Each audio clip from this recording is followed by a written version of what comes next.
the Red Arrows piercing the air of Bahrain. They've arrived ahead of their first ever performance at the country's international air show. The RAF's Aerobatic display team is about more than Reds 1 to 10, and the UK is well represented in the Gulf. From the team personnel, we're around 85 strong, and then we have quite a few enabling support personnel from the Royal Air Force to make sure that particularly our supply network, our logistical network, works really well. Every Red Arrow pilot has frontline operational experience, and the conditions of Bahrain will impact the Hawk jet performance at the show, running November 9th to 11th in Sakir. Engine loves dense air and you can get much more power.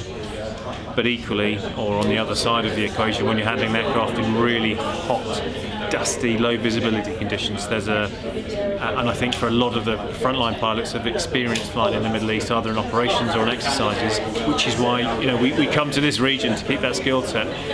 But we'll look at the fuel loading and look exactly what we need and don't need, and that keeps the weight of the aircraft down. The team leader will probably add a little bit of speed to a couple of the manoeuvres, particularly the vertical, the looping manoeuvres. They will transition from a nose-down dive to their minimum safe distance from the ground just a little bit earlier, and they will talk about that. We look at the density altitude for every sortie, and always have that factor in the back of your mind. The Red Arrows are being used in Bahrain to show off the best of the UK.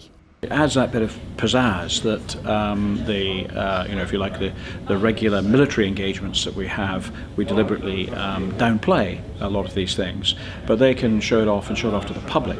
So we're taking the opportunity to take them to universities and schools to talk about STEM, particularly education for women and girls, and getting into engineering and that kind of thing, which is something that British universities here are really big on, and the Bahrainis want to access. It's all part of a 5-week programme that includes visits to Kuwait, Saudi Arabia, the UAE and also Egypt. Tom Sables, Forces News. If you enjoyed this video, don't forget to like and subscribe to our channel.